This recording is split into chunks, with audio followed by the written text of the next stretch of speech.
Detroit to Houston and New York to LA. There's pride in every American heart, and it's time we stand and say that I'm proud to be an American, where at least I know I'm free, and I won't forget the men who died, who gave that right to me, and I gladly stand up next to you and defend her still today, 'cause there ain't no doubt I love this land. God bless the USA. And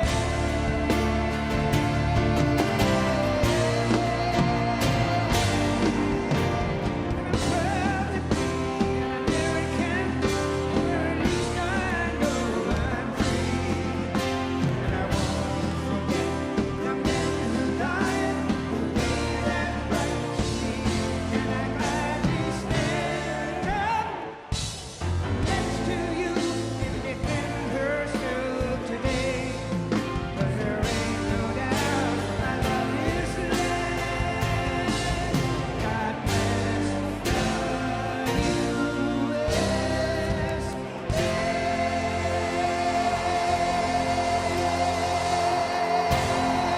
the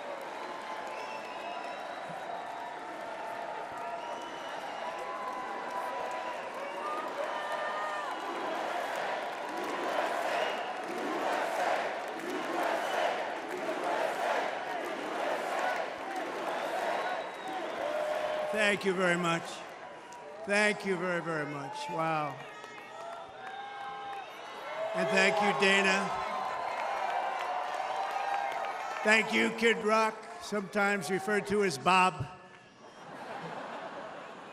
And thank you, Lee, right from the beginning. Thank you very much. What a talent. What a beautiful, beautiful song. Thank you.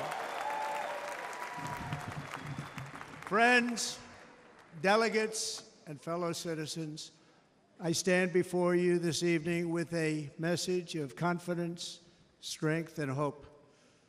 4 months from now, we will have an incredible victory, and we will begin the 4 greatest years in the history of our country.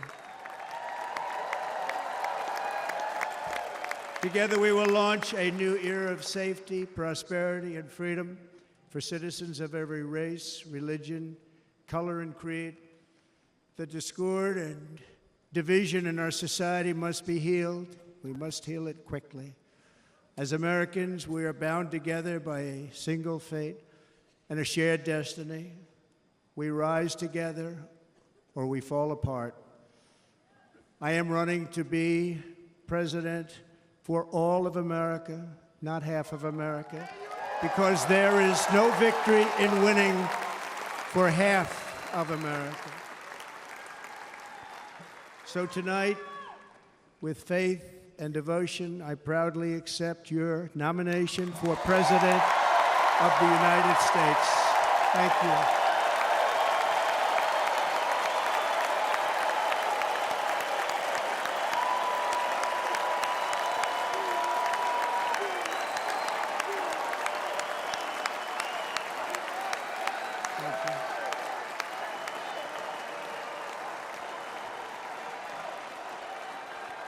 Thank you very much.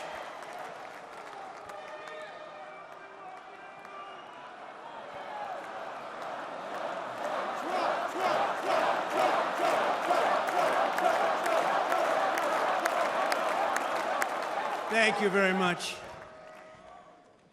And we will do it right. We're going to do it right. Let me begin this evening by expressing my gratitude to the American people for your outpouring of love and support following the assassination attempt at my rally on Saturday.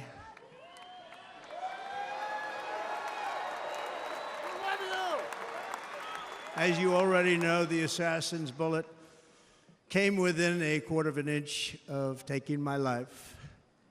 So many people have asked me, what happened? Tell us what happened, please.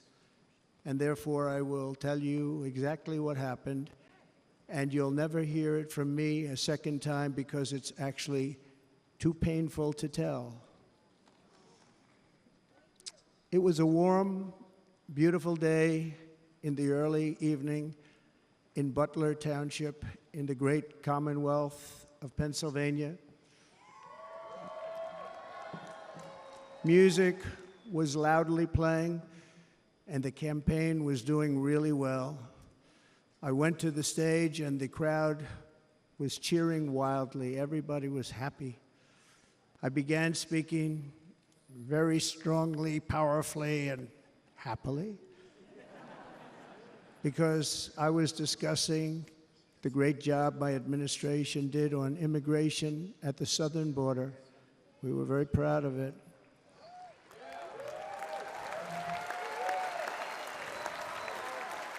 Behind me and to the right was a large screen that was displaying a chart of border crossings under my leadership. The numbers were absolutely amazing. In order to see the chart, I started to, like this, turn to my right and was ready to begin a little bit further turn, which I'm very lucky I didn't do, when I heard a loud whizzing sound and felt something hit me really, really hard on my right ear. I said to myself, wow, what was that? It can only be a bullet. And moved my right hand to my ear, brought it down. My hand was covered with blood, just absolutely blood all over the place. I immediately knew it was very serious, that we were under attack, and in one movement proceeded to drop to the ground. Bullets were continuing to fly as very brave Secret Service agents rushed to the stage, and they really did. They rushed to the stage.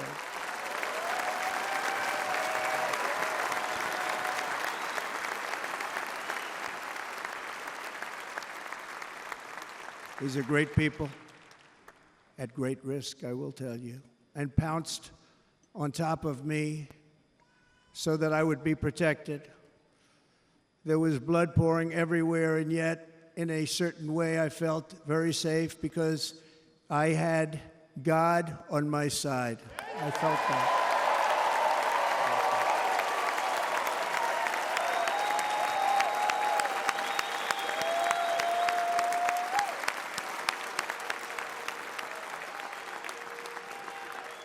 The amazing thing is that prior to the shot, if I had not moved my head at that very last instant, the assassin's bullet would have perfectly hit its mark, and I would not be here tonight. We would not be together.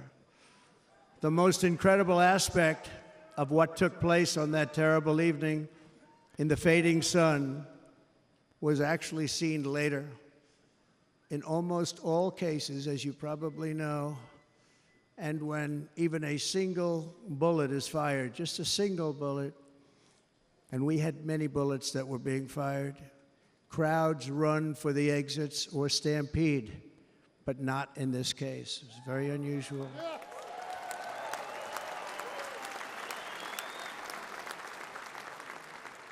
This massive crowd of tens of thousands of people stood by and didn't move an inch. In fact, many of them bravely but automatically stood up looking for where the sniper would be. They knew immediately it was a sniper, and then began pointing at him. You can see that if you look at the group behind me. That was just a small group compared to what was in front. Nobody ran, and by not stampeding, many lives were saved. But that isn't the reason. that they didn't move. The reason is that they knew I was in very serious trouble. They saw it. They saw me go down. They saw the blood and thought, actually, most did, that I was dead. They knew it was a shot to the head. They saw the blood. And there's an interesting statistic. The ears are the bloodiest part. If something happens with the ears, they bleed more than any other part of the body. For whatever reason, the doctors told me that. And I said, why is there so much blood? He said, it's the ears. They bleed more. So we learned something, but they just,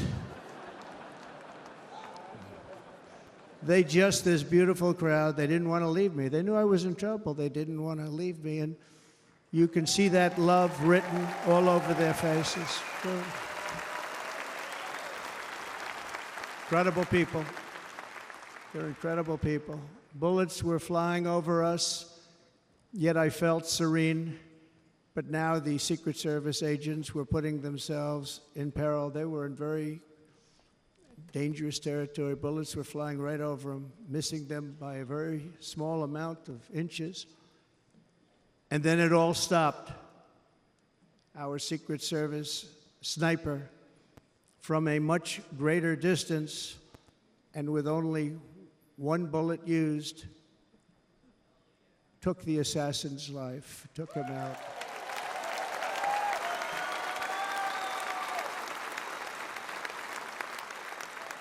I'm not supposed to be here tonight.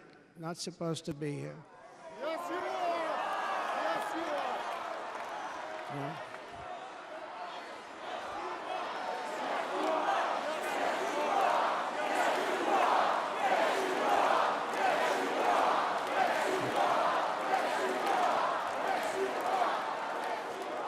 Thank you.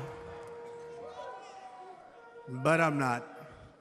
And I'll tell you, I stand before you in this arena only by the grace of Almighty God.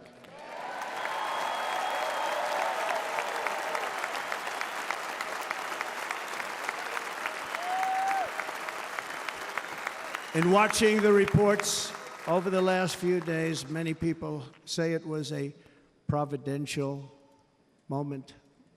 Probably was. When I rose surrounded by Secret Service, the crowd was confused because they thought I was dead, and there was great, great sorrow. I could see that on their faces as I looked out. They didn't know I was looking out. They thought it was over. But I could see it, and I wanted to do something to let them know I was okay. I raised my right arm, looked at the thousands and thousands of people that were breathlessly waiting, and started shouting, "Fight, fight, fight."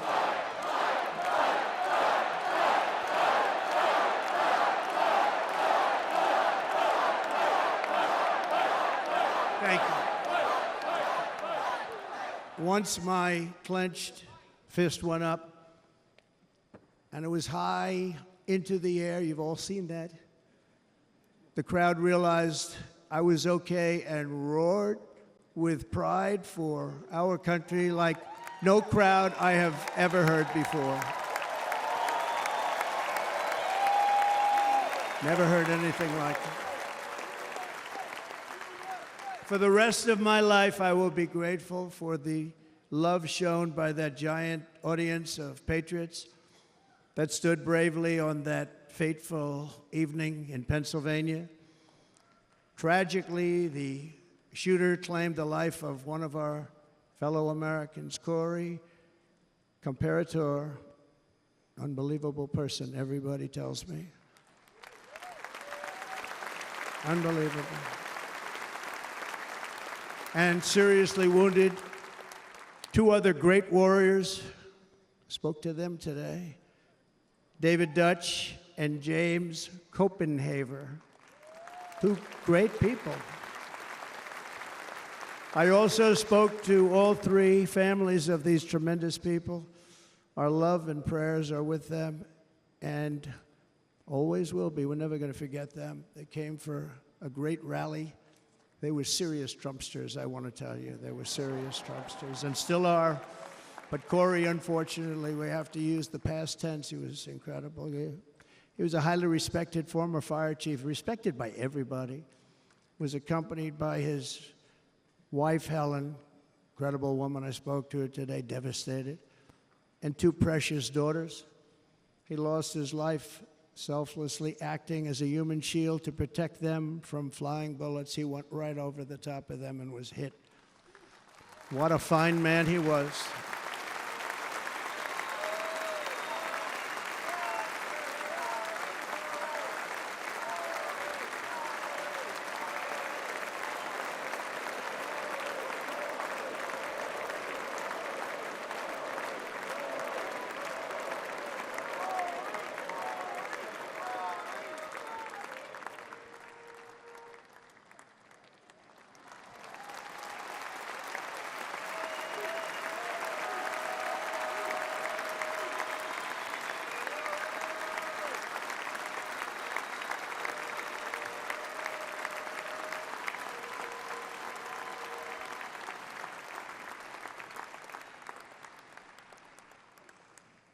I want to thank the fire department and the family for sending his helmet, his outfit, and it was just something, and they're going to do something very special when they get it. But we did something which cannot match what happened, not even close.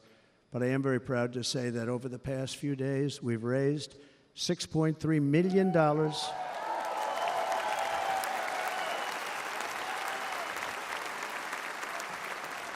for the families of David, James, and Corey, including from a friend of mine just called up. He sent me a check right here. I just got it.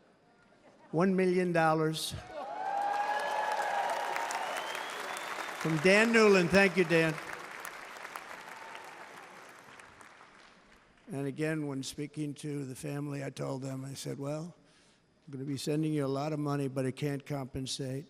They all said the same thing. You're right, sir. We appreciate so much what you're doing, but nothing can take the place in the case of Corey. And the other two, by the way, they were very, very seriously injured, but now they're doing very well. They're going to be okay. They're going to be doing very well.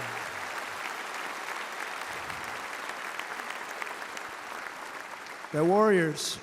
So now I ask that we observe a moment of silence in honor of our friend Corey.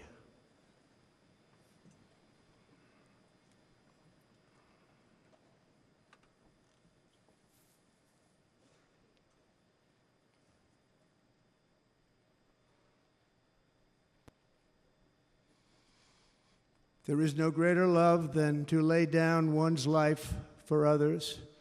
This is the spirit that forged America in her darkest hours, and this is the love that will lead America back to the summit of human achievement and greatness. This is what we need. Despite such a heinous attack, we unite this evening more determined than ever. I am more determined than ever, and so are you. So is everybody in this room.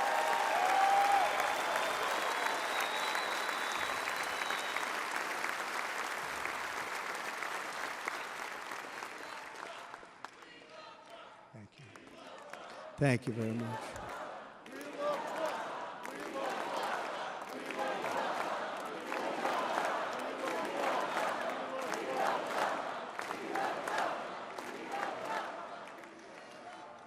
Our resolve is unbroken and our purpose is unchanged to deliver a government that serves the American people better than ever before.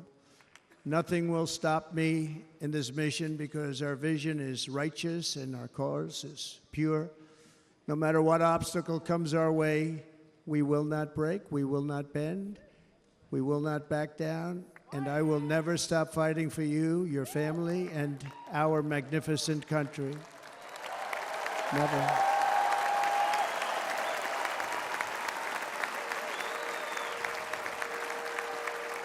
And everything I have to give with all of the energy and fight in my heart and soul, I pledge to our nation tonight. Thank you very much. I pledge that to our nation. We're going to turn our nation around, and we're going to do it very quickly. Thank you.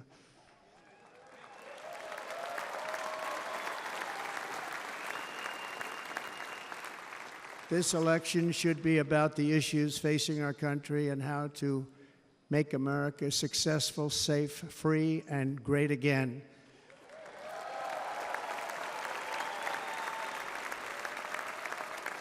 In an age when our politics too often divide us, now is the time to remember that we are all fellow citizens. We are one nation under God, indivisible, with liberty and justice for all.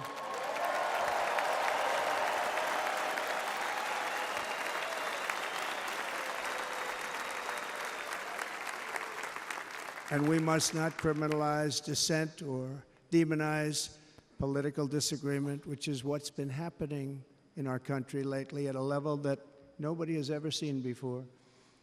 In that spirit, the Democrat Party should immediately stop weaponizing the justice system and labeling their political opponent as an enemy of democracy. Especially since that is not true. In fact, I am the one saving democracy for the people of our country.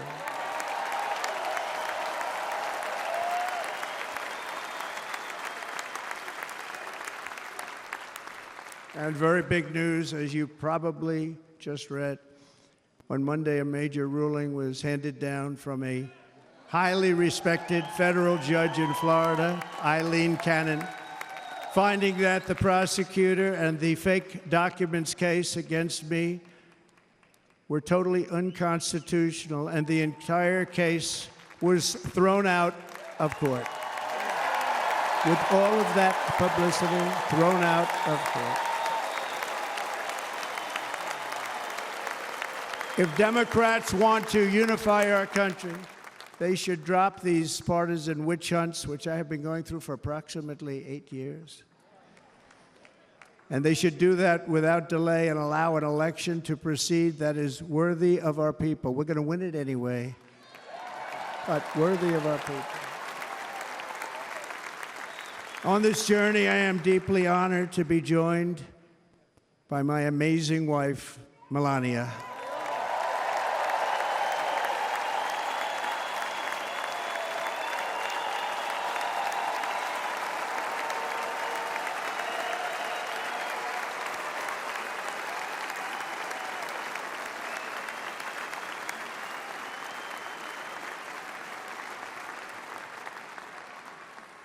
And Melania, thank you very much. You also did something really beautiful, a letter to America calling for national unity, and it really took the Republican Party by surprise. I will tell you, it was beautiful.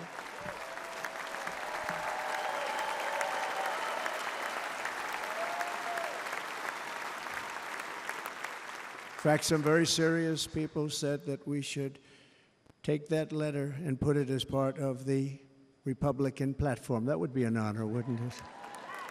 Right, Mr. Congressman? But it captivated so many, so I also want to thank my entire family for being here. Don, Kimberly, Ivanka and Jared, Eric and Lara, Tiffany and Michael, Barron. We love our Barron.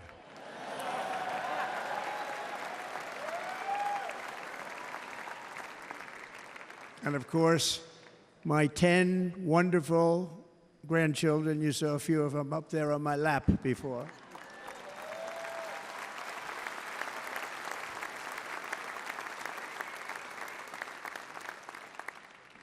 And how good was Dana? Was Dana good? I mean, was he good? You know, he was on probably the only vacation he's had in about, maybe ever, because he works, but about 10 years with his wife, very far away. I won't tell you where, but very, very far away, beautiful place. And my people called, and he said, yeah, I won't be able to do it. This is many, many years. I promised my wife I can't do it. And they came in, they said, Dana won't be able to do it, because he was my first, second, and third choice. I said, well, you know, that's too bad, but I understand he's away, and that's good. It's good for him. And that was it. About 30 minutes later, she came back in, sir, Dana just called, he's going to do it. And his wife, she said, you can't turn him down, you just can't do it, you have to go. That's a good wife.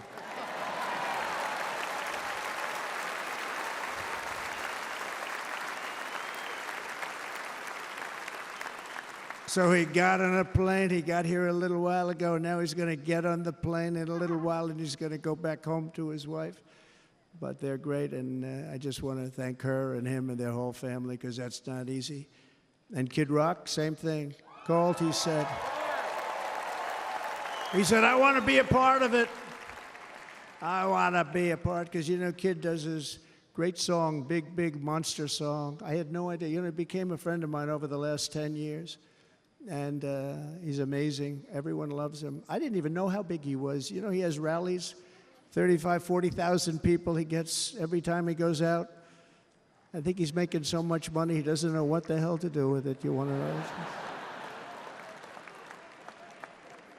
And then we have my other friend, and I've known him so long, and we took that song, and it was a big success, but we made that. I saw a chart of great songs to America. That was #1 on the chart recently, #1. So that's Lee Greenwood, a very special, beautiful person. He's a beautiful man. But they all wanted to be here. They called. And how about the Hulkster? How good was he? Is he up? Where is he? Boy, oh boy.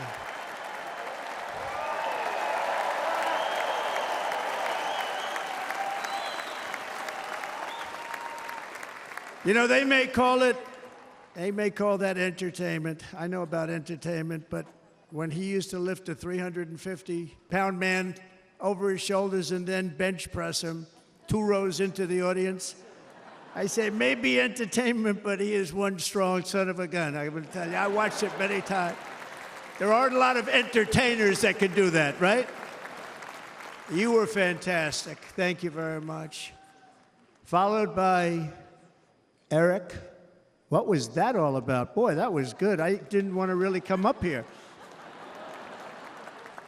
But he was so great, and he's such a good young man. He went through a lot of trouble, and Don last night was incredible. They went through so much trouble. They got subpoenaed more than any people probably in the history of the United States. Every week they get another subpoena from the Democrats, crazy Nancy Pelosi, the whole thing, just boom, boom, boom. They've got to stop that because they're destroying our country. We have to work on making America great again, not on beating people. And we won. We beat them in all. We beat them on the impeachments. We beat them on indictments. We beat them.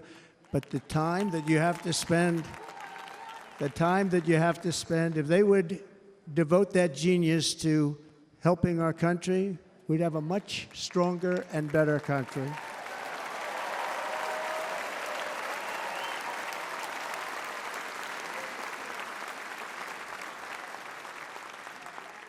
And Jason, the biggest star in country music. Jason, thank you for being here.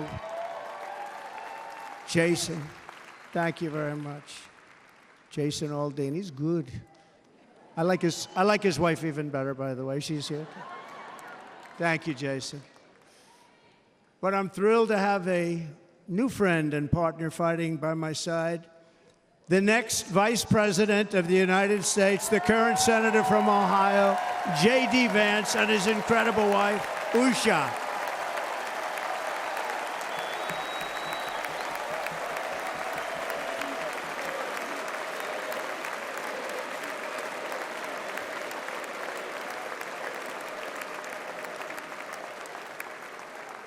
He's going to be a great Vice President. He's going to be great. He'll be with this country and with this movement, greatest movement in the history of our country, Make America Great Again.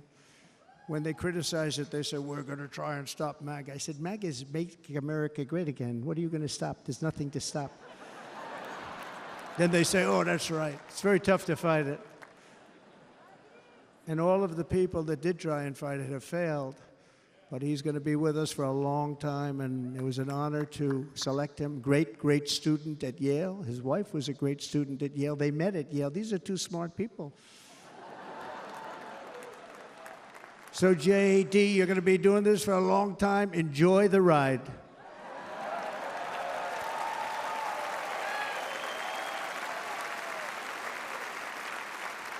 And a very special thank you to the extraordinary people of Milwaukee, and the great state of...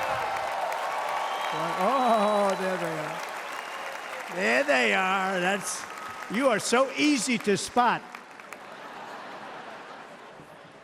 And Green Bay's going to have a good team this year, right? They're going to have a good team. They're going to have a good team. Most of the audience doesn't like it, but it's true. You're going to have a very good team this year. And by the way, Wisconsin, we are spending over $250 million here creating jobs and other economic development all over the place. So I hope you will remember this in November and give us your vote. I am trying to buy your vote. I'll be honest about that.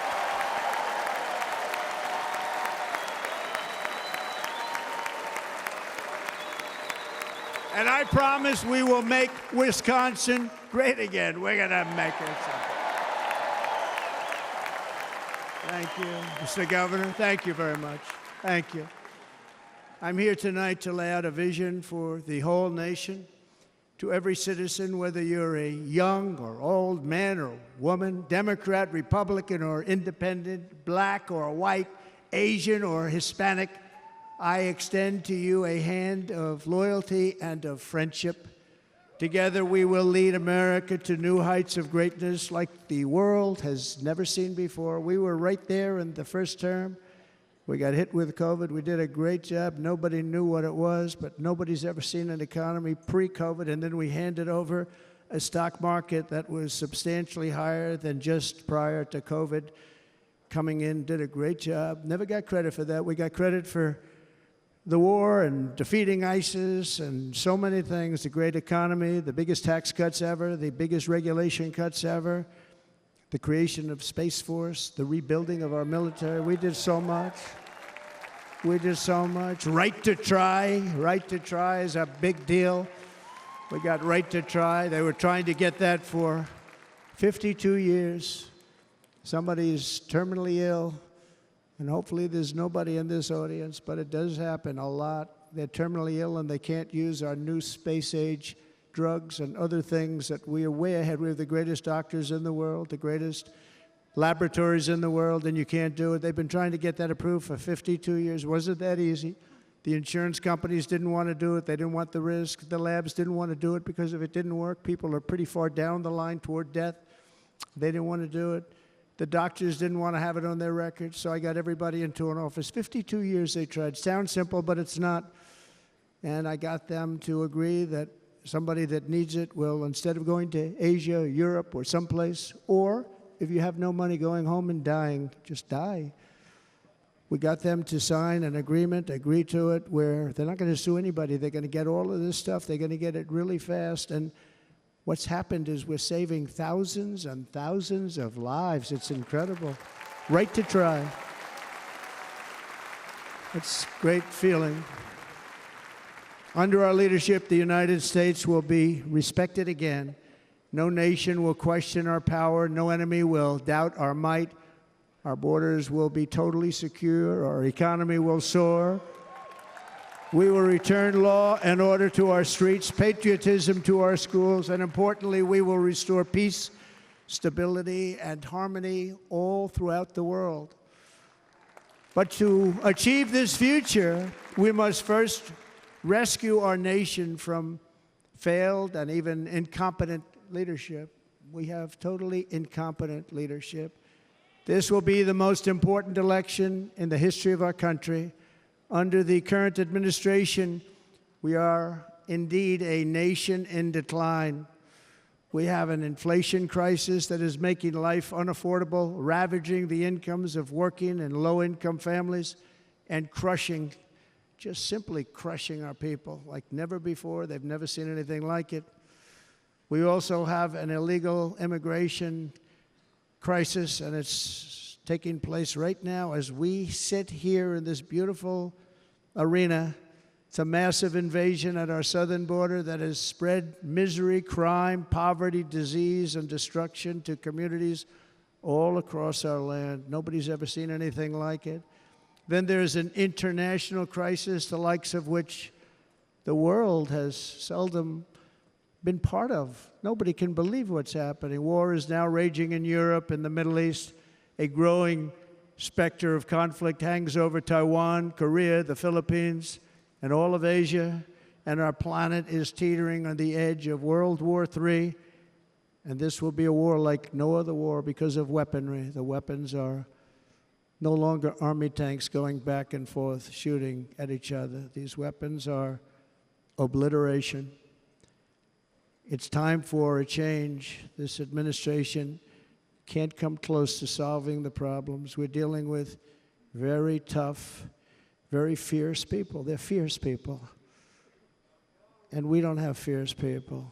We have people that are a lot less than fierce, except when it comes to cheating on elections and a couple of other things. Then they're fierce. Then they're fierce. So tonight, I make this pledge to the great people of America. I will end the devastating inflation crisis immediately, bring down interest rates, and lower the cost of energy. We will drill, baby, drill.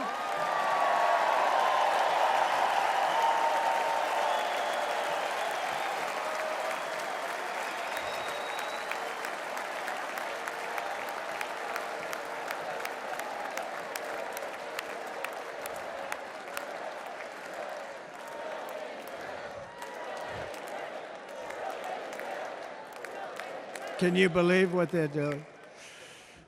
But by doing that, we will lead a large-scale decline in prices. Prices will start to come down. Energy raised it. They took our energy policies and destroyed them. Then they immediately went back to them, but by that time, so much was lost.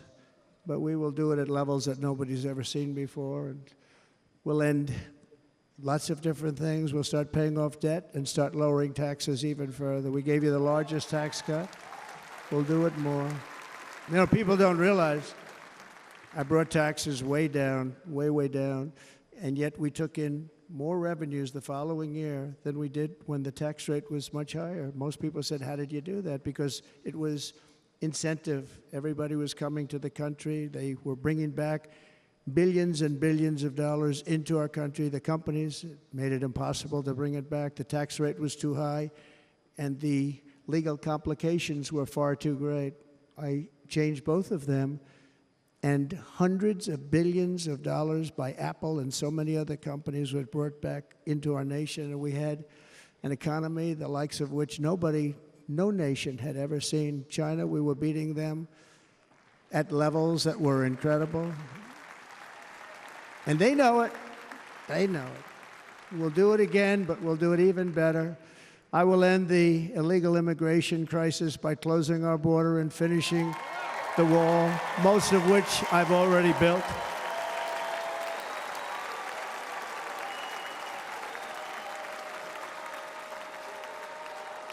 On the wall, we were dealing with a very difficult Congress. And I said, oh, that's okay. We won't go to Congress. I call it an invasion.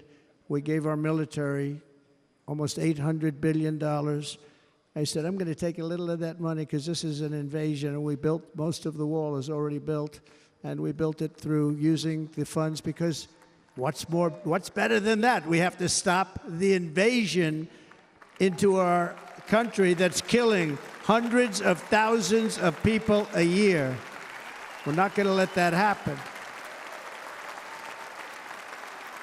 I will end every single international crisis that the current administration has created, including the horrible war with Russia and Ukraine, which would have never happened if I was president, and the war caused by the attack on Israel, which would have never happened if I was president. Iran was broke. Iran had no money. Now Iran has $250 billion. They made it all over the last 2.5 years. They were broke. I watched the other day on a show called Deface the Nation. Has anyone seen it?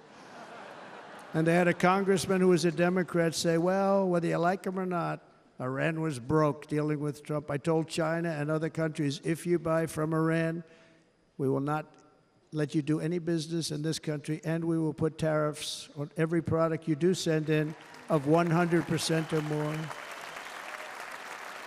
And they said to me, well, I think that's about it. They weren't going to buy any oil. And they were ready to make a deal. Iran was going to make a deal with us. And then we had that horrible, horrible result that we'll never let happen again. The election result, we're never going to let that happen again. They used COVID to cheat. We're never going to let it happen again. And they took off all the sanctions, and they did everything possible for Iran. And now Iran is very close to having a nuclear weapon, which would have never happened. This is a shame what this administration, the damage that this administration has done. And I say it often, if you took the 10 worst presidents in the history of the United States, think of it, the 10 worst, added them up, they will not have done the damage that Biden has done. I'm only going to use the term once. Biden. I'm not going to use the name anymore, just one time. The damage that he's done to this country is unthinkable. It's unthinkable. Together we will restore vision, strength, competence, and we're going to have a thing called common sense making most of our decisions, actually. It's all common sense. Just a few short years ago, under my presidency, we had the most secure border and best economy in the history of our country, in the history of the world. We had the greatest economy in the history of the world. We had never done anything like it.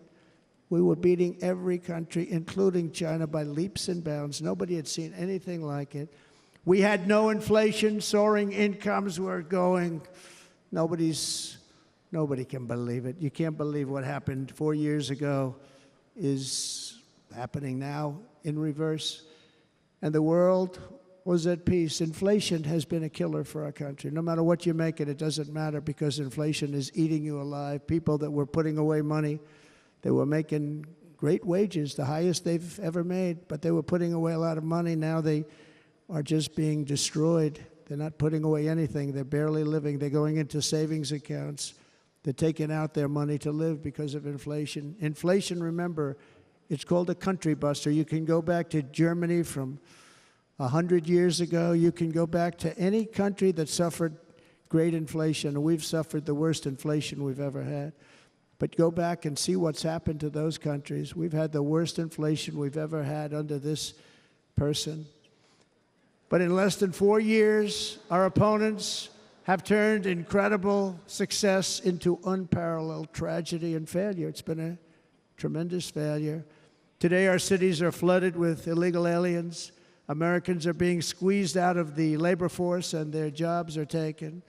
And by the way, you know who's taking the jobs that are created?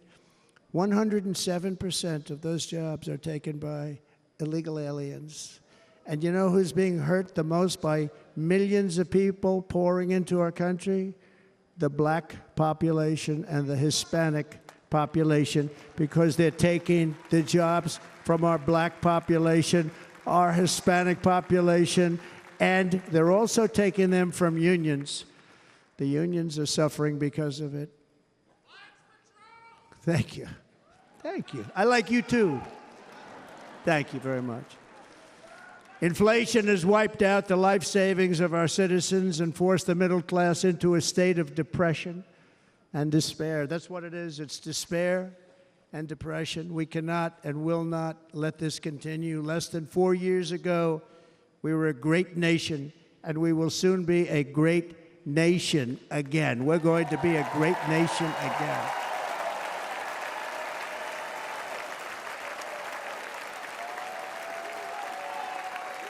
Thank you. With proper leadership, every disaster we are now enduring will be fixed, and it will be fixed very, very quickly. So tonight, whether you've supported me in the past or not, I hope you will support me in the future, because I will bring back the American dream. That's what we're going to do. You don't even hear about the American dream anymore. With great humility, I am asking you to be excited about the future of our country. Be excited. Be excited.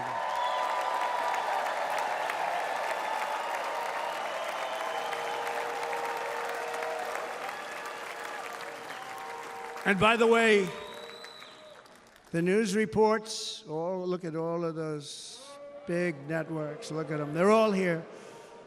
But every one of them has said this could be the most organized, best run, and most enthusiastic convention of either party that they've ever seen. Every single one.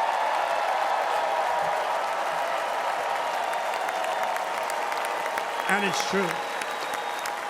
It's true. And there's love in the room. There's great love in the room.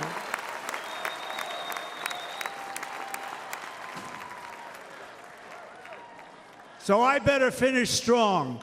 Otherwise, we'll blow it. And we can't let that happen. Now, this was great. All of the great people that spoke, and everybody hit a home run. I mean, there's not one that I can think of where I said, oh, gee, that wasn't great. Every single person. I refuse to be the only one. Don't do that to me. They're already getting ready. See, I gave them an idea. Now, this was a great convention. This was, I think we're actually going to go home and miss it. You know, usually with a first of all, look at these crowds. You'd never have this at a convention. Look at these crowds.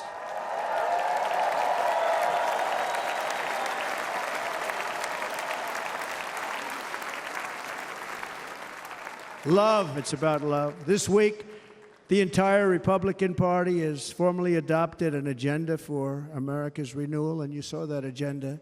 And it's very short compared to the long, boring, meaningless agendas of the past, including the Democrats. They write these things that are hundreds of pages long, and they never read them after they're done.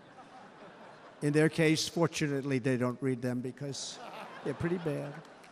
It's a series of bold promises that we will swiftly implement when you give us a Republican House. And Mr. Speaker, thank you very much. We have our great Speaker of the House with us tonight. Mr. Speaker, thank you very much. Thank you. A Republican Senate, we have many senators here. And send me back to our beautiful White House just a few short months from now. We're talking about just months. It can't come fast enough. We have to get it done. First, we must get economic relief to our citizens. Starting on day one, we will drive down prices and make America affordable again. We have to make it affordable. It's not affordable. People can't live like this.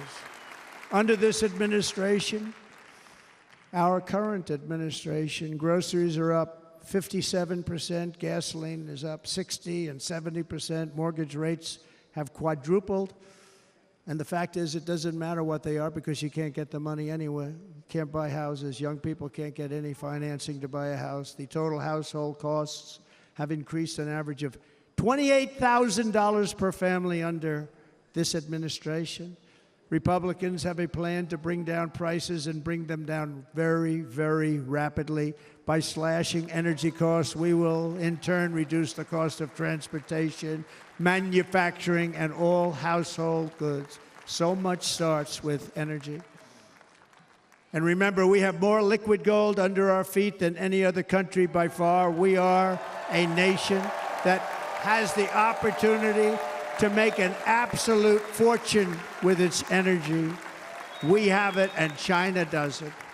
Under the Trump administration, just 3.5 years ago, we were energy independent. But soon, we will actually be better than that. We will be energy dominant and supply not only ourselves, but we will supply the rest of the world with numbers that nobody has ever seen, and we will reduce our debt, $36 trillion. We will start reducing that, and we will also reduce your taxes still further. Next, and by the way, they want to raise your taxes 4 times, think of it. And all my life, I grew up watching politicians. I always loved politics, I guess. I was on the other side. I'd watch and they were always talking about, we will give you a tax cut. We will give you a tax cut. My whole life I was watching, I will give you a tax cut, right, Mr. Congressman? That's all they talked about. This is the only administration that said, we're going to raise your taxes by 4 times what you're paying now, and people are supposed to vote for them? I've never heard it. You're paying too much. We're going to reduce your taxes still further. We gave you the biggest one, as I said. We're going to give you more, and it's going to lead to tremendous growth. We want growth in our country. That's what's going to pay off our debt.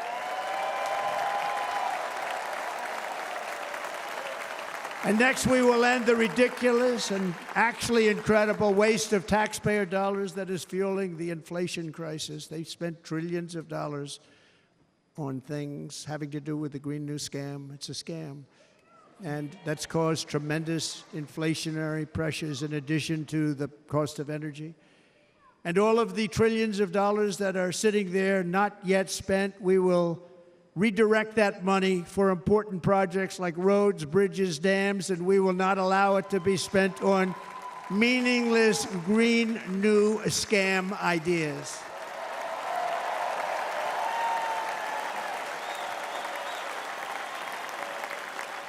And I will end the electric vehicle mandate on day one.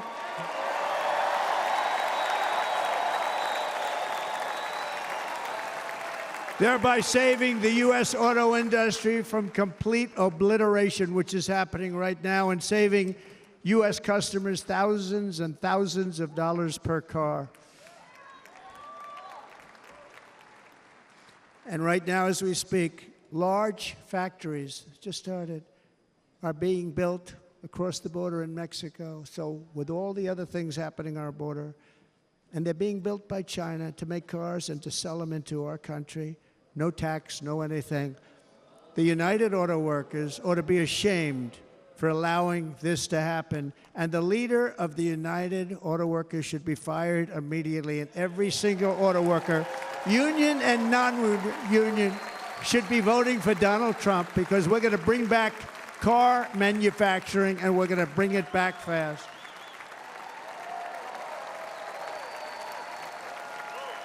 They're building some of the largest auto plants anywhere in the world. Think of it, in the world. We're going to bring it back. We're going to make them. We don't mind that happening, but those plants are going to be built in the United States, and our people are going to man those plants.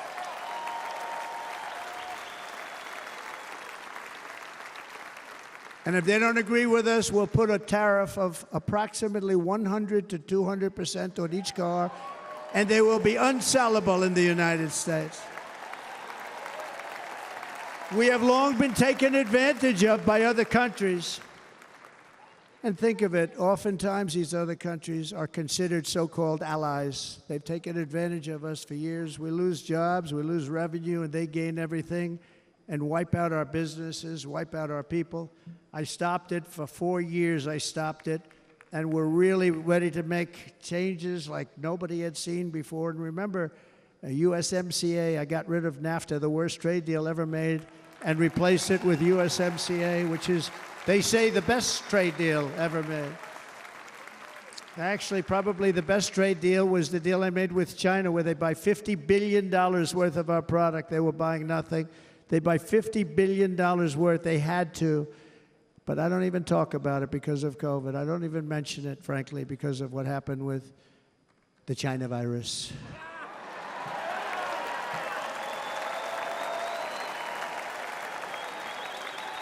We will not let countries come in, take our jobs, and plunder our nation. They come and do that. They plunder our nation. The way they will sell their product in America is to build it in America. Very simple. Build it in America and only in America.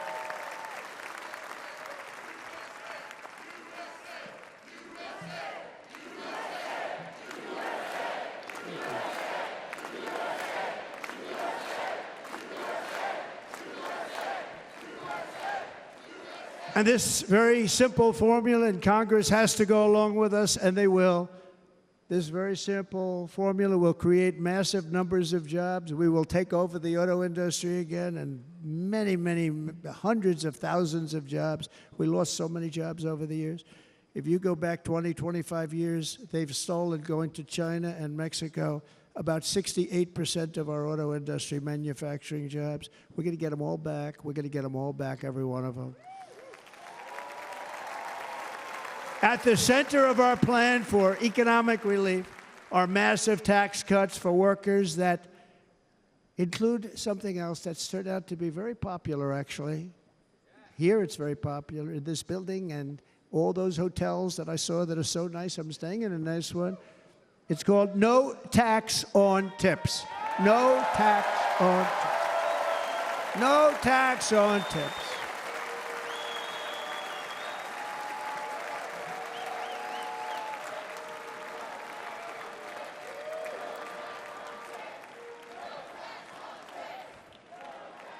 I got that by having dinner recently in Nevada, where we're leading by about 14 points. Hello. I'll see you there very soon, everybody. And we're having dinner at a beautiful restaurant in the Trump building on the Strip, and it's a great building, and the waitress comes over. How's everything going? A really nice person. How's everything? Oh, sir, it's so tough. The government's after me all the time on tips, tips, tips. I said, well, they give you cash. Would they be able to find them? She said, actually, and I didn't know this, she said, very little cash is given. It's all put right on the check.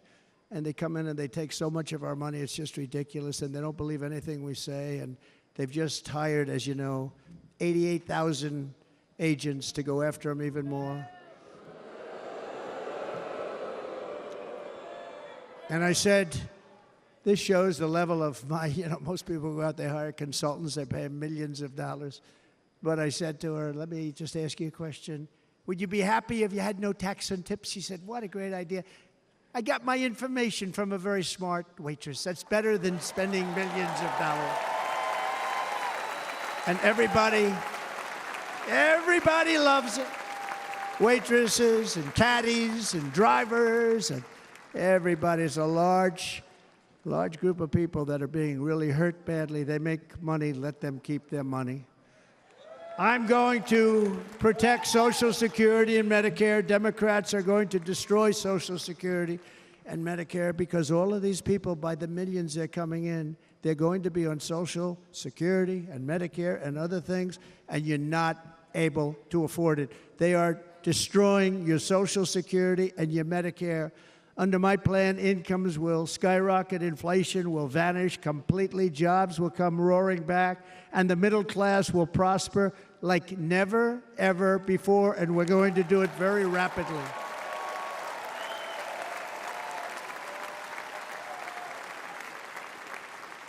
But no hope or dream we have for America can succeed unless we stop the illegal immigrant invasion, the worst that's ever been seen anywhere in the world. There's never been an invasion like this anywhere. Third world countries would fight with sticks and stones not to let this happen. The invasion at our southern border, we will stop it, and we will stop it quickly. You heard Tom Homan yesterday. Tom Homan, put him in charge and just sit back and watch. Brandon Judd of Border Patrol, he's incredible. These guys, they really, their job is a lot easier if they don't have to do anything, but they want to. They're patriots. Brandon Judd, Border Patrol, ICE. ICE goes out. You have to see what ICE does with MS-13. You have these are probably the worst gang, and ICE goes in there. And I know a lot of people in these rows here, and they're very tough people, but they don't want to do this job.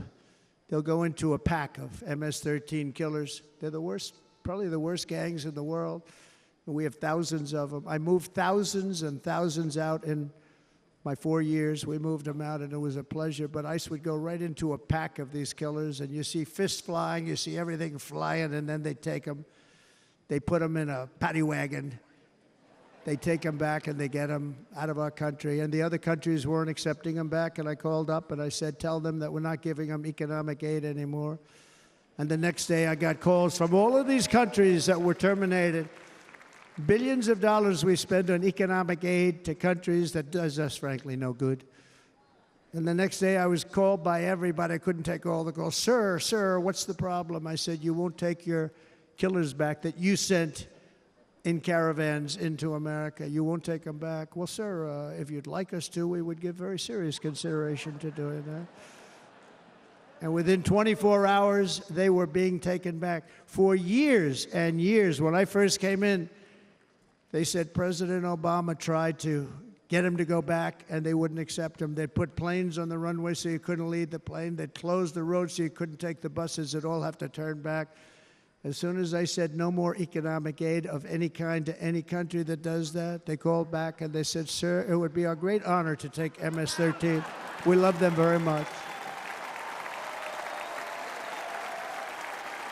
We love them very much, sir. We'll take them back. At the heart of the Republican platform is our pledge to end this border nightmare and fully restore the sacred and sovereign borders of the United States of America, and we're going to do that on day one.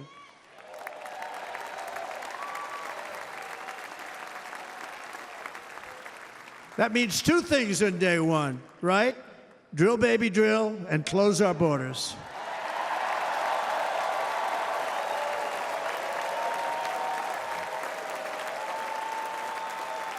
And by the way, and I think everybody as a Republican, as a patriot in this room, and most Democrats, we want people to come into our country, but they have to come into our country legally.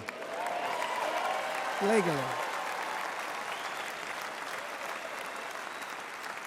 Less than 4 years ago, I handed this administration the strongest border in American history. But you can see on the chart that saved my life, that was the chart that saved my life. I said, look it, I'm so proud of it. I think it's one of the greatest, it was done by the Border Patrol, one of the greatest charts I've ever seen. It showed everything just like that. You know the chart. Oh, there it is. That's pretty good. Wow. Last time I put up that chart, I never really got to look at it. But without that chart, I would not be here today.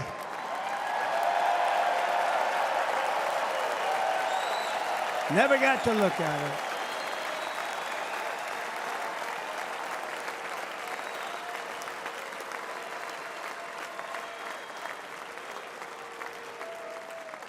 I said, you got to see this chart. I was so proud of it, and by the time I got to there, I never got to see it that day.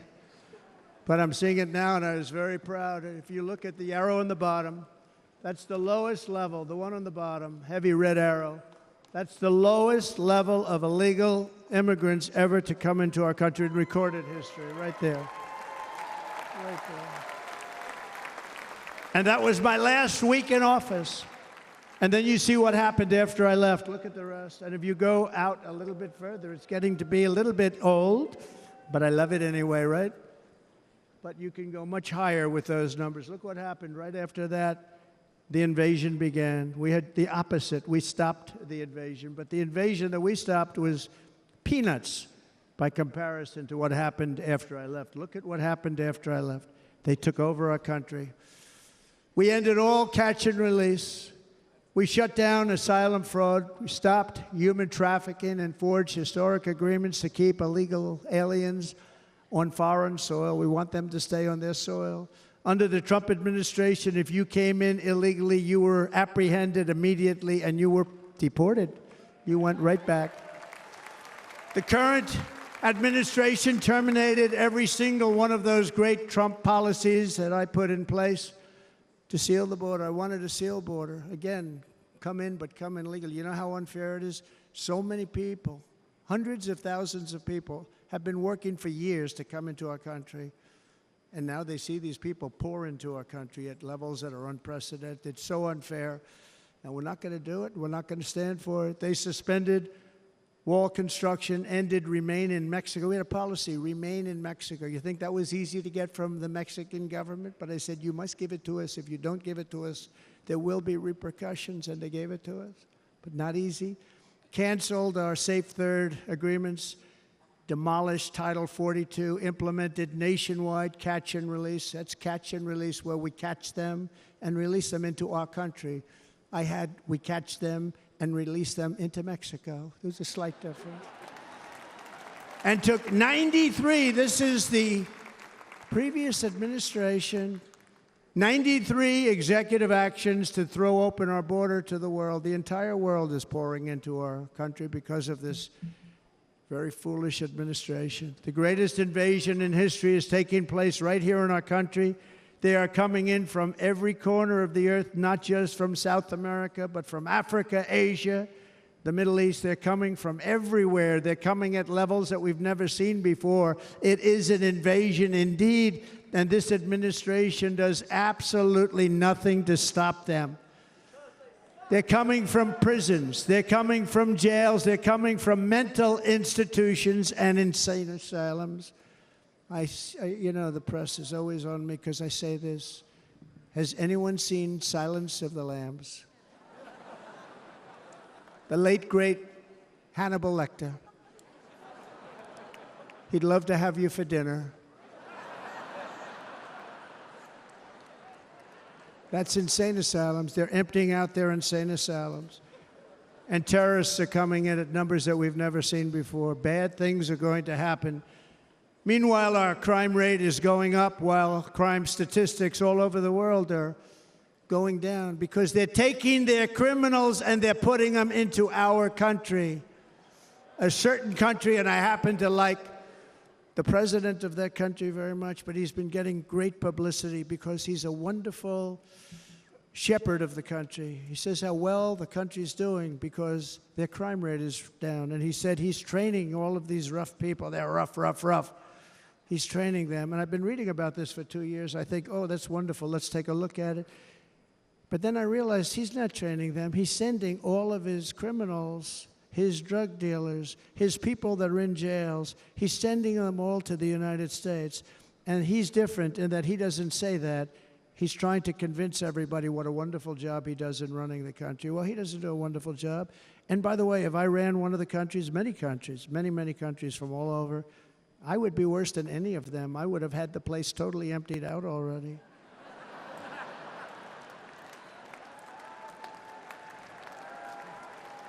But we become a dumping ground for the rest of the world, which is laughing at us. They think we're stupid. And they can't believe that they're getting away with what they're getting away with, but they're not going to be getting away with it for long. That's what I can tell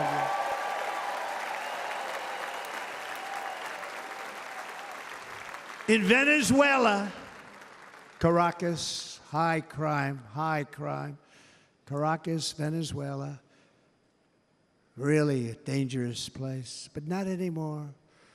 Because in Venezuela, crime is down 72%. In fact, if they would ever win this election, I hate to even say that, we will have our next Republican convention in Venezuela because it will be safe. Our cities will be so unsafe, we will not be able to have it there. In El Salvador, murders are down by 70%. Why are they down? Now, he would have you convinced that because he's trained murderers to be wonderful people. No. They're down because they're sending their murderers to the United States of America. This is going to be very bad. And bad things are going to happen, and you're seeing it happen all the time. That's why, to keep our families safe, the Republican platform promises to launch the largest deportation operation in the history of our country. Even larger than that of President Dwight D. Eisenhower from many years ago. You know, he was a moderate, but he believed very strongly in borders. He had the largest deportation operation we've ever had. Just recently, I spoke to the grieving mother of Jocelyn Nungary, a wonderful woman, a precious 12-year-old girl from Houston who last month was tied up, assaulted, and strangled to death after walking to the convenience store just a block away from her house. Her body was dumped near the side of the road in a shallow creek, found by some onlookers who couldn't believe what they had witnessed. Charged with Jocelyn's heinous murder are 2 illegal aliens from Venezuela who came across our border, were in custody, and were then released into the country by this horrible, horrible administration that we have right now. I also met recently with the heartbroken mother and sister of Rachel Morin. Rachel was a 37-year-old mom of 5 beautiful children who was brutally raped and murdered while out on a run. She wanted to keep herself in good shape. It was very important to her. She was murdered. The monster responsible first killed another woman in El Salvador before he was led into America by the White House. This White House let them in. He then attacked a 9-year-old girl and her mother in a home invasion in Los Angeles before murdering Rachel in Maryland. Traveled all throughout the country, doing tremendous damage. Rachel's mother will never be the same. I spent time with her. She will never be the same. I've also met with the wonderful family of Laken Riley, the brilliant 22-year-old nursing student. She was so proud of being first in her class, who was out for a jog on the campus of the University of Georgia when she was assaulted, beaten, and horrifically killed. Yet another American life was stolen by a criminal alien set free by this administration. And these were incredible people we're talking about. These were incredible people who died. Tonight, America, this is my vow. I will not let these killers and criminals into our country.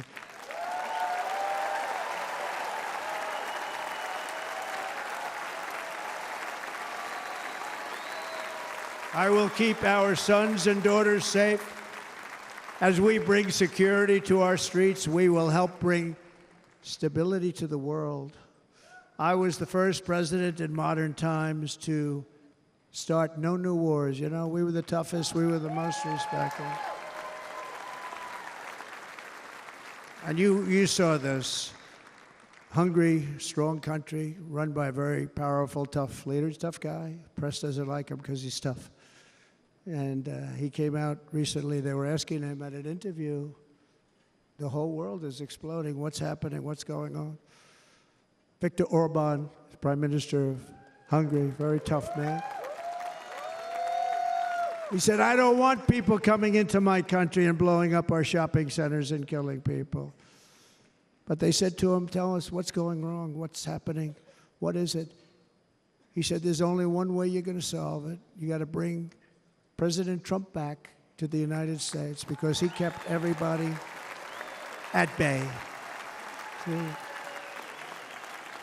He used a word I wouldn't use because I can't use that word, because you'd say it was braggadocious. The press would say he was a braggart. I'm not a braggart. But Viktor Orban said it. He said Russia was afraid of him. China was afraid of him. Everybody was afraid of him. Nothing was going to happen. The whole world was at peace. And now the world is blowing up around us. All of these things that you read about were not going to happen. Under President Bush, Russia invaded Georgia. Under President Obama, Russia took Crimea. Under the current administration, Russia is after all of Ukraine. Under President Trump, Russia took nothing.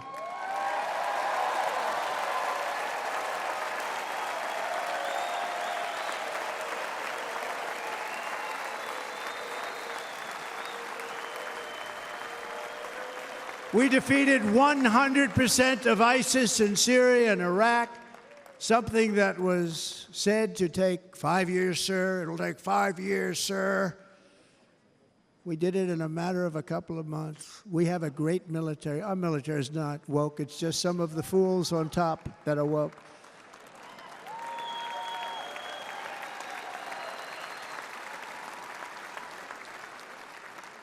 I got along very well. North Korea, Kim Jong-un, I got along very well with him. The press hated when I said that. How could you get along with him? Well, you know, it's nice to get along with somebody who has a lot of nuclear weapons or otherwise, isn't it?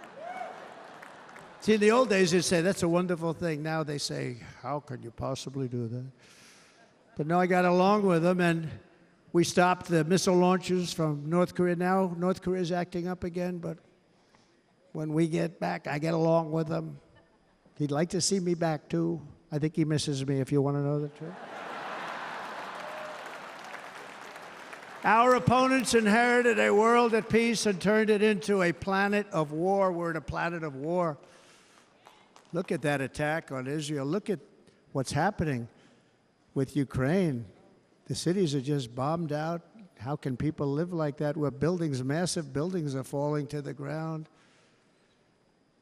It began to unravel with the disastrous withdrawal from Afghanistan, the worst humiliation in the history of our country. We have never had a humiliation like that. 13 heroic U.S. service members were tragically and needlessly killed. 45 others were horrifically wounded. Nobody ever talks about them. No arms, no legs, face explosions, horrifically wounded. And by the way, we have a man in this room who's running for the U.S. Senate from a great state, Nevada, named Sam Brown, who paid the ultimate price.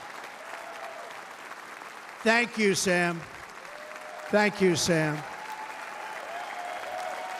Thank you.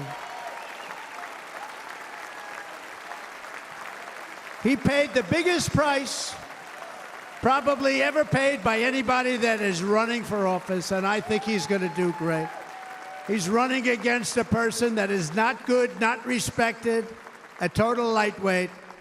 But Sam, I think, paid, really, we were talking about it with some of the senators that are working so hard for Sam, but he paid the biggest price of any senator ever to run for the Senate. I don't think anybody's ever what he did. He was a real hero, a really great person, and he's running, and I hope that everybody gets out and votes for Sam Brown.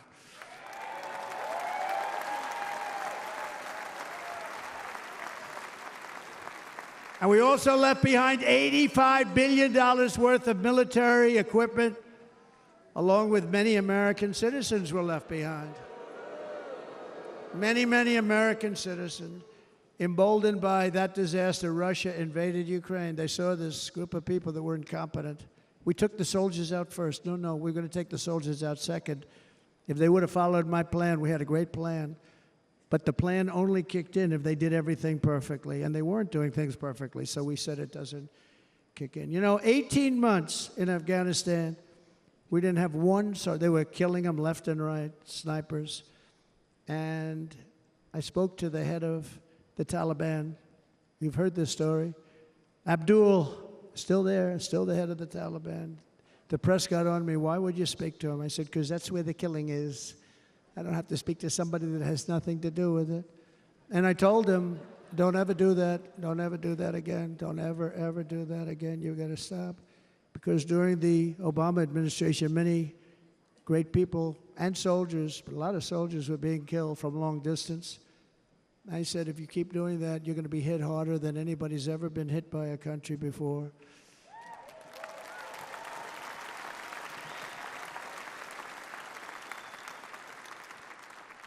And he said, I understand, Your Excellency. He called me Your Excellency. I wonder if he calls the other guy Your Excellency. I doubt it. The other guy gave him everything. I mean, what kind of a deal was that? He walked out, gave him everything. Do you know that right now Afghanistan is one of the largest sellers of weapons in the world?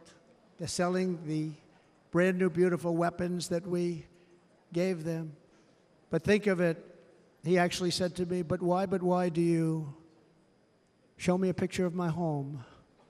I said, you'll have to ask your people or one of your wives.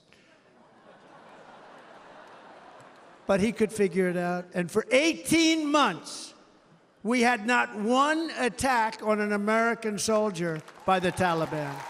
18 months.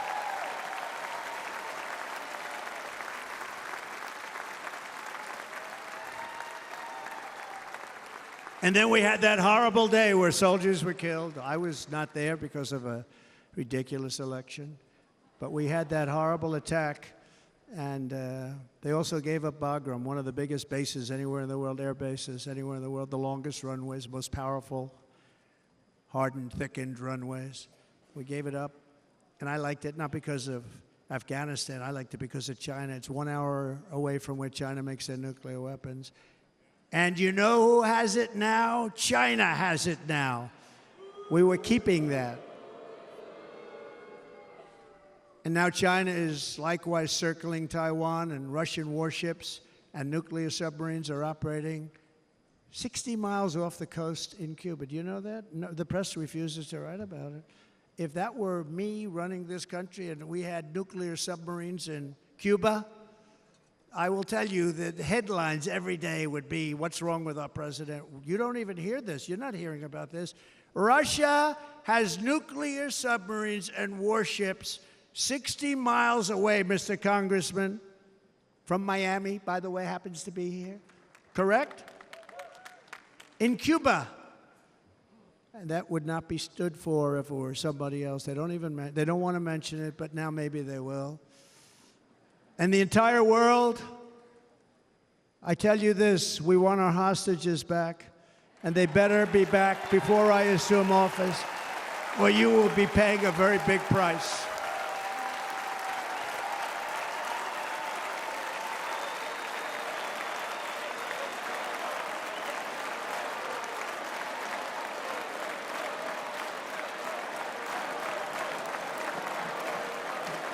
With our victory in November, the years of war, weakness, and chaos will be over. I don't have wars. I had no wars other than ISIS, which I defeated, but that was a war that was started. We had no wars. I could stop wars with a telephone call.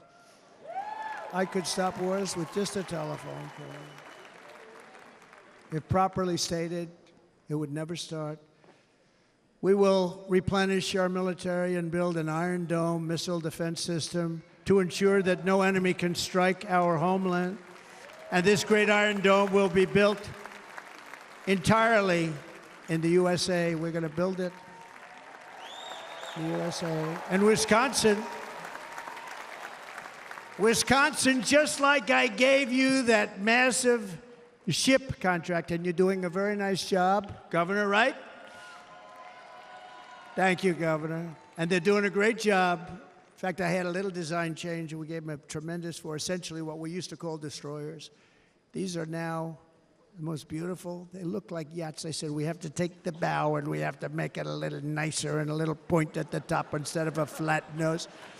And the people at the shipyard said, this guy sort of knows what he's doing. We have the most beautiful ships, right, Governor? And everybody sitting over there. And it was a big contract that everybody wanted. I gave it to Wisconsin, but we're going to have a lot of that built right here in the state of Wisconsin and all other states. Israel has an Iron Dome. They have a missile defense system. 342 missiles were shot into Israel, and only one got through a little bit. It was badly wounded. It fell to the ground, but most of them are. And Ronald Reagan wanted this many years ago, but we really didn't have the technology many years ago. Remember, they called it Starship, spaceship, anything to mock him.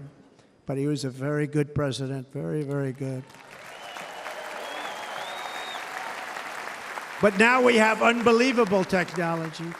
And why should other countries have this and we don't? No, we're going to build an Iron Dome over our country, and we're going to be sure that nothing can come and harm our people. And again, from an economic development standpoint, we're going to make it all right here. No more sending it out to other countries in order to help.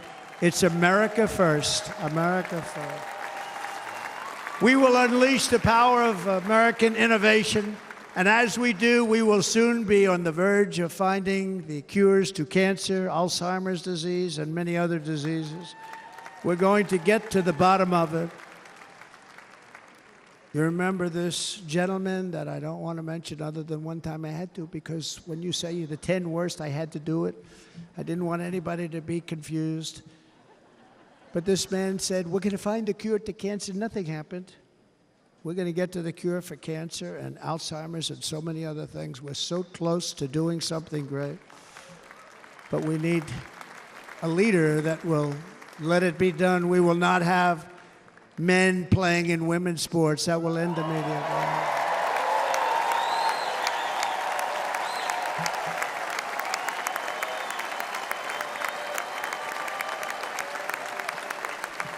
And we will restore and renovate our nation's once great cities, making them safe, clean, and beautiful again.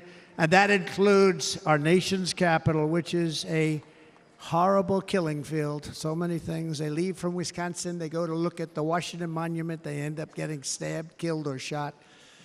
We will be very soon very proud of our capital, again, Washington, D.C.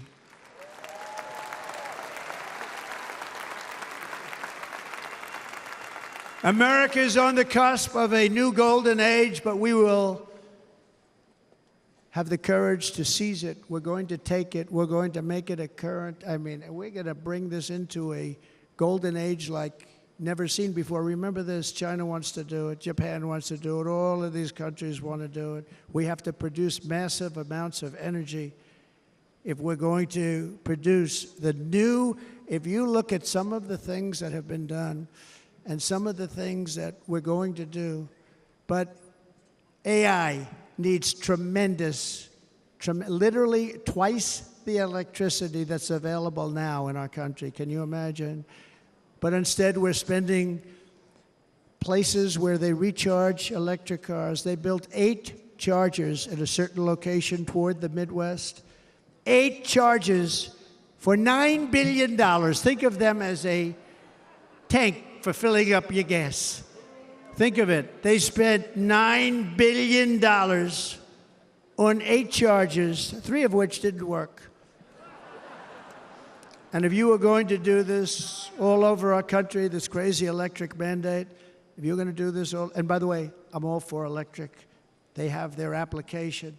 But if somebody wants to buy a gas-powered car, gasoline-powered car, or a hybrid, they're going to be able to do it. And we're going to make that change on day 1.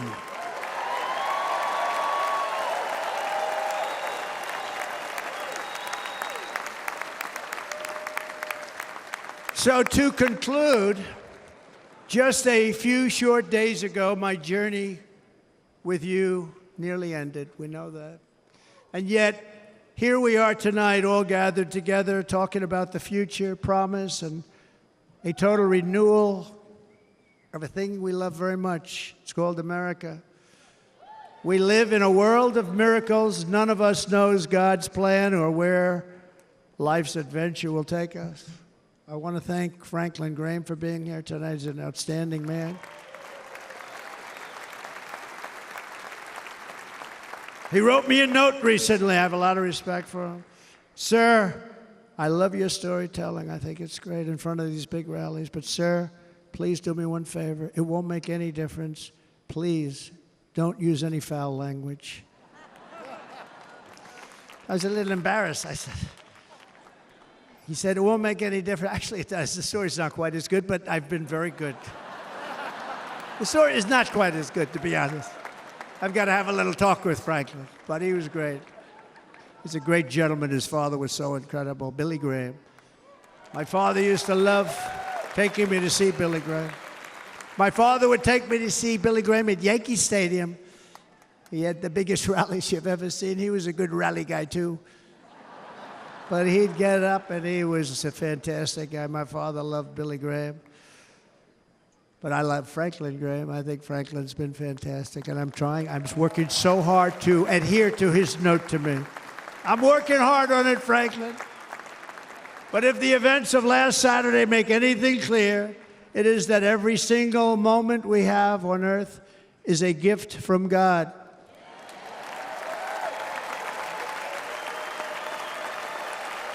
We have to make the most of every day for the people and for the country that we love. The attacker in Pennsylvania wanted to stop our movement, but the truth is the movement has never been about me. It has always been about you. It's your movement. It's the biggest movement in the history of our country by far. Can't be stopped. It can't be stopped. It has always been about the hardworking, patriotic citizens of America. For too long, our nation has settled for too little. We settled for too little. We've given everything to other nations, to other people. You've been told to lower your expectations and to accept less for your families. I am here tonight with the opposite message. Your expectations are not big enough. They're not big enough. It is time to start expecting and demanding the best leadership in the world, leadership that is bold, dynamic, relentless, and fearless. We can do that. We are Americans. Ambition is our heritage. Greatness is our birthright. But as long as our energies are spent fighting each other, our destiny will remain out of reach, and that's not acceptable. We must instead take that energy and use it to realize our country's true potential and write our own thrilling chapter of the American story. We can do it together. We will unite. We are going to come together, and success will bring us together.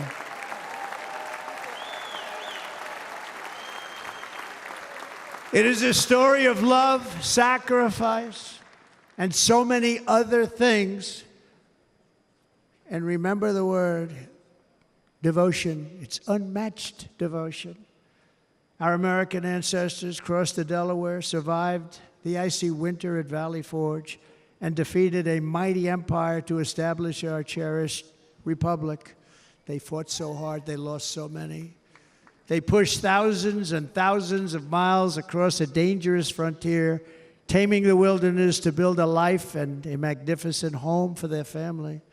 They packed their families into covered wagons, trekked across hazardous trails, scaled towering mountains, and braved rivers and rapids to stake their claim on the wide open, new, and very beautiful frontier. When our way of life was threatened, American patriots marched onto the battlefield, raced into enemy strongholds, and stared down death and stared down those enemies to keep alive the flame of freedom. At Yorktown, Gettysburg, and Midway, they joined the roll call of immortal heroes. So many heroes, so many great, great people. And we have to cherish those people. We can't forget those people. We have to cherish those people.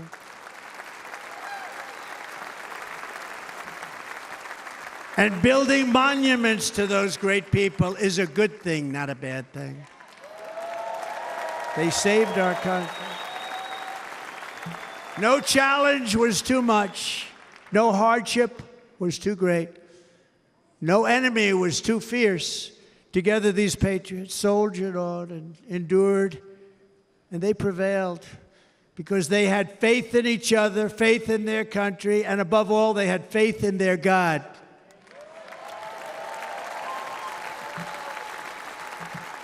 Just like our ancestors, we must now come together, rise above past differences. Any disagreements have to be put aside and go forward, united as one people, one nation, pledging allegiance to one great, beautiful, I think it's so beautiful, American flag. Tonight I ask for your partnership, for your support, and I am humbly asking for your vote. I want your vote.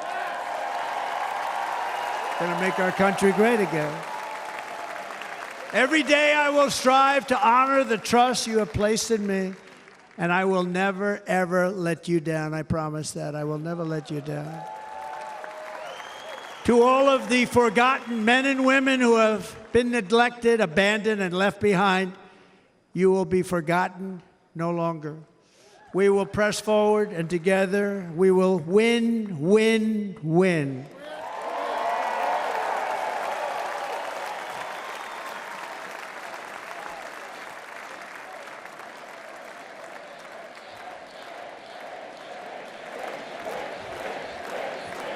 Win, win, win, win, win, win. Nothing will sway us, nothing will slow us, and no one will ever stop us. No matter what dangers come our way, no matter what obstacles lie in our path, we will keep striving toward our shared and glorious destiny, and we will not fail. We will not fail. Together, we will save this country, we will restore the republic, and we will usher in the rich and wonderful tomorrows that our people so truly deserve. America's future will be bigger, better, bolder, brighter, happier, stronger, freer, greater, and more united than ever before.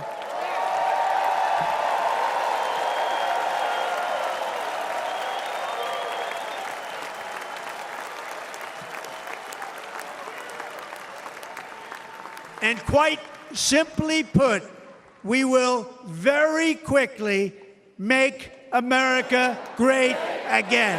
Thank you very much. Thank you very much, Wisconsin. God bless you. God bless you, Wisconsin, and God bless the United States of America, our great country. Thank you very much, everybody. Thank you.